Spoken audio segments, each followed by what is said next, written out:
طيب هو الجزء اللي جالنا من الوكاله خاص بتصريحات الكابتن حسام مختصره مقتضبه قوي. انا عندي التصريحات يعني هقولها بسرعه كده عشان لينا ماشي تعليق عليها تمام يعني. كده. قال زي ما سمعنا المنتخب السنغال ما كانش عنده فرص حقيقيه وكذا وكذا ومفيش فرص والهدف بالصدفه وكده. وقال انا فخور بفريقي وما قدمناه وشرفنا مصر والكلام ده كله. وقال لم يكن عدلا ان نسافر لمدينه اخرى في وقت قصير ونلعب ضد السنغال في نفس الملعب اللي بيلعبوا عليه من اول البطوله ولا الجا للاعذار.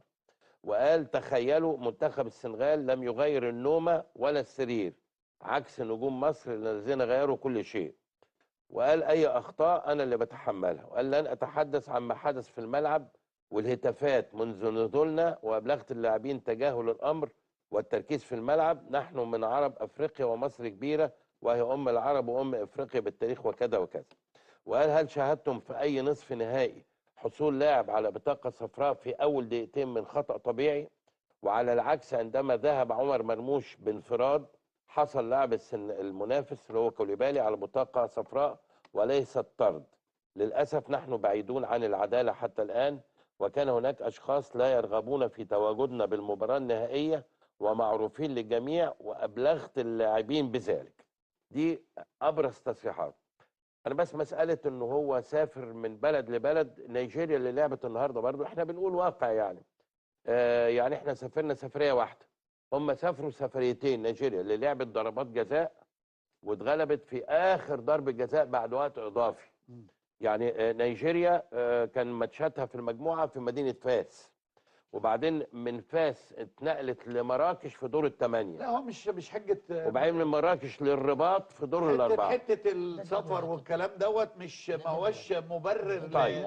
لسوء اداء او حسن اداء. لا الحاجه الثانيه اللي عايزكم برضو تعلقوا لي عليها هي ليه وفقا للكلام من الهتافات الجماهير كانت ضد المنتخب. هل الكابتن حسام الموقف اللي اياه اللي فسر غلط زي ما هو قال الناس فهموا انه ده هجوم على الجمهور المغربي مثلا فاتقلبوا علينا؟ ولا هل حد عنده راي في الحته دي او رد؟ انا كابتن في الحته في الاقامه او الانتقال دي ده انت معاك جدول من قبل ما تسافر. دي بالقرعه. ما انا بقول لك معاك الجدول بتاعك يعني ما وانت تبقى مستعد لحاجه زي دي. دي بالقرعه. بالظبط دي بالقرعه. انا في النقطه الثانيه حسام طبعا كل الناس بتسنده يعني حتى لو في ضغط عليه او بتاع كل الناس بتسنده. مصر يا كابتن. طبعا انت كل الناس بتسنده. كل الناس بتسنده طبعا. انا شايف احنا عملنا ماتشات كويسه ممكن مقنعه وعملنا ماتشات مش مقنعه وكنا في مجموعه ممكن كانت ضعيفه شويه ودي ممكن اللي ما خلتش الاداء يرتقي لمستوى اعلى. ان انت تلعب مع فرق انت اقوى منها وانت اقوى فرقه في المجموعه لغايه ما وصلت دور الثمانيه وانت بالورقه والقلم انت اقوى واحد. هو بيتكلم الراجل محترم جدا المدرب بتاعهم ان هو شكر في منتخب مصر وفي تاريخ الكره المصريه كل ده كويس جدا. لكن انا بتكلم النهارده على البطل. النهارده حسام كان نفسه يحقق حته ان هو يبقى موجود ويعمل بطوله وده حقه. النهارده الفرقه كلنا كنا نتمنى والفرقه النهارده ما يعني كان عندها مشكله يعني دي ما هو اي واحد بيتعرض كمدرب ان الفرقه تبقى عندها مشكله. النهارده كان عنده مشكله ان الطريقه اللي لعب بيها مش مناسبه لامكانيات الفرقه الثانيه.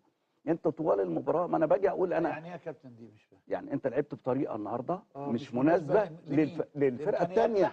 لا للفرقه الثانيه. يعني انت عايز تستحوذ على نص الملعب ما عرفتش. عايز على الاطراف ما عرفتش. تقدر تلعب الكره تنقل الكره في نص ملعبه وبتلعب على المرتده ما عرفتش. ايوه كل ده بسبب الطريقه يعني. ما طبعا تفاصيل المرجو الضغط على زر الاعجاب والاشتراك بالقناه لكي تتوصلوا بجديد الاخبار العالميه والمغربيه. تفاصيل المرجو الضغط على زر الاعجاب والاشتراك بالقناه لكي تتوصلوا بجديد الاخبار العالميه والمغربيه.